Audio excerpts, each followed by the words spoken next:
Hello, everyone, and welcome to the second Google Hangout in preparation for the 2016 Jon C. Dalton Institute on College Student Values. We are broadcasting live from Florida State University with the sponsorship of the Character Clearinghouse, an online center for research, curricula, and student affairs resources relating to the moral development of college students. My name is Josh Davis. I am a second-year master's student here at Florida State University, majoring in higher education and student affairs. I am joined today by Matt Dishman.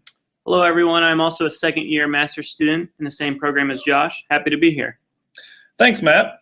We are overjoyed to be interviewing Dr. Penny Rue, who will be a keynote speaker at this year's Dalton Institute. Welcome, Dr. Rue.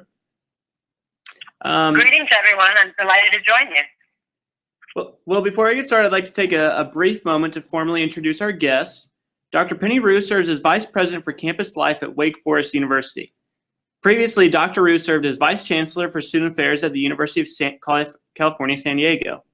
She is nationally known for her creative leadership in strengthening campus communities. In her current role, Dr. Rue supervises several departments, including Residence Life and Housing, Office of the Dean of Students, Well-Being, Campus Recreation, Student Health Service, the Office of the Chaplain, and University Police.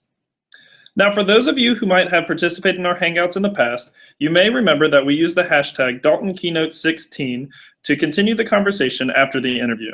If you are able, please search the hashtag to review discussion around today's interview. Dr. Rue, are you ready to get started? I sure am. Okay. Well, can you start off by telling us a little bit about what you are working on right now and what kinds of projects are currently taking up your time? Yeah, January is back to school month, so we're excited to welcome our students back.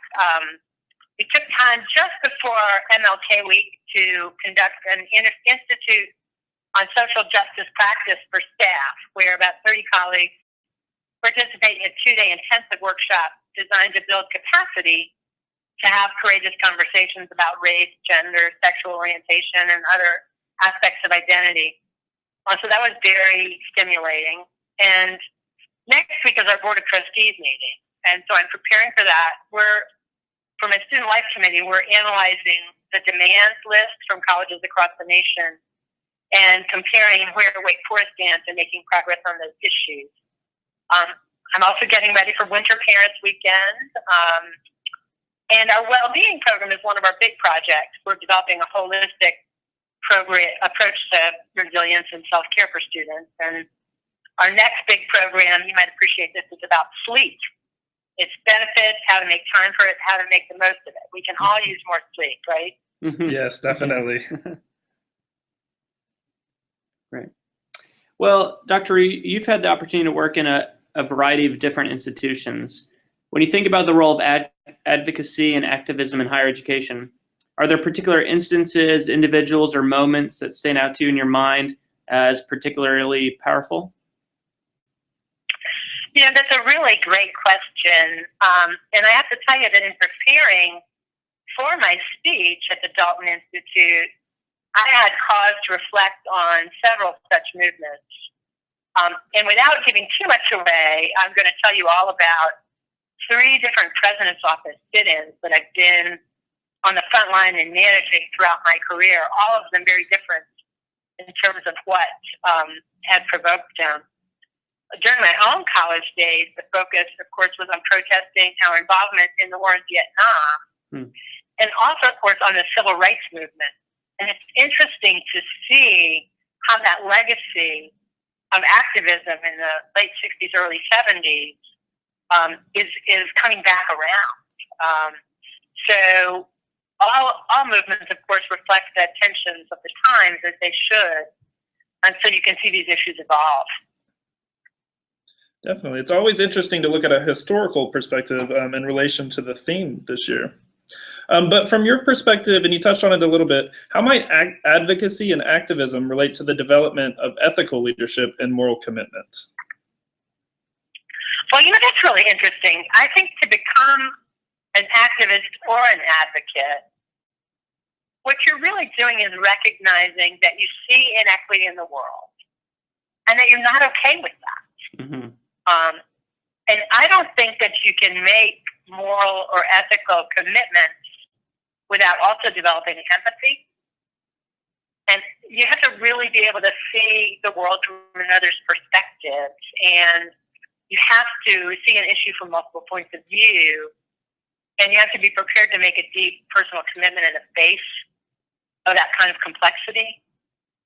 So I think the more chances that you have to find your voice and advocate with conviction, the better able you are to sort of flex your ethical muscles, if you will, and take on those inequities wherever you encounter them. Yeah, I really liked what you shared about empathy, Dr. Rue, and you know, this question builds off to what your answer, I'm sure.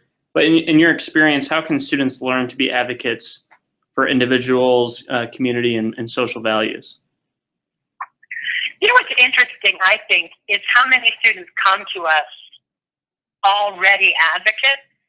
If you think about, and you can think about your own experiences, whether it was in high school or scouting or youth groups or in church, there are lots of students that have already worked to tackle social issues in front of them. Perhaps they improved access for persons with disabilities at a local rec center, or maybe they reduced barriers to participation based on economic status in special programs. So I think that we should recognize that students come to us already with a sense of desire to help make the world a better place. And what college, I think, should do is really amplify those opportunities and also really look right around ourselves.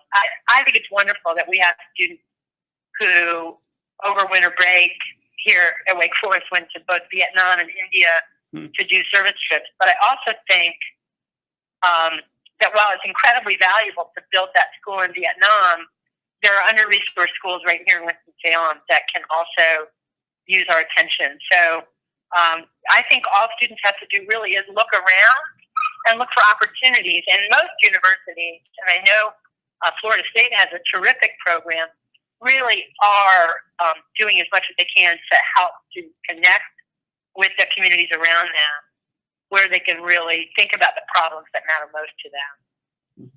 Definitely. I like the aspect or the perspective of students having to kind of look around in the community to see how they can become advocates, while not only coming into the university as well. But in your mind, how can faculty and administrators navigate the balance between protecting students and supporting student activism and advocacy?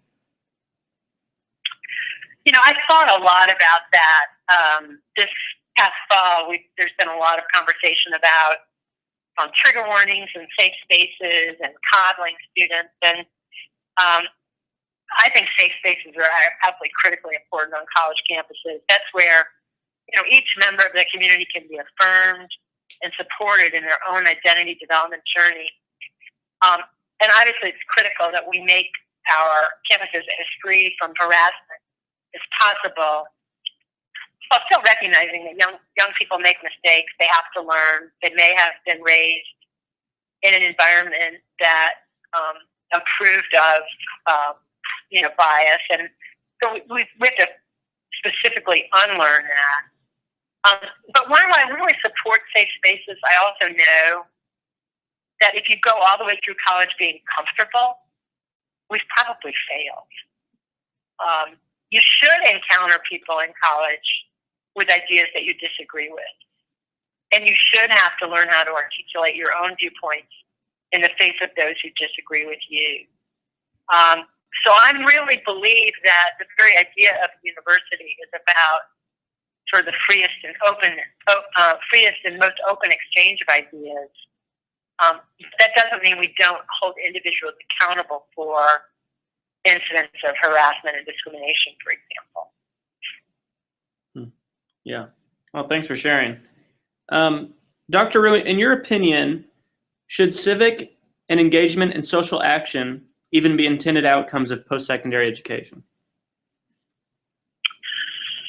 Well, honestly, I think we'd be a poor society if it weren't. We are very privileged to live in a democracy. I know we all take that for granted. But in our democracy, each of us is granted both voice and vote as either a birthright or through the path to citizenship. But democracy is hard work. Citizenship itself carries obligations. to be informed to help improve society.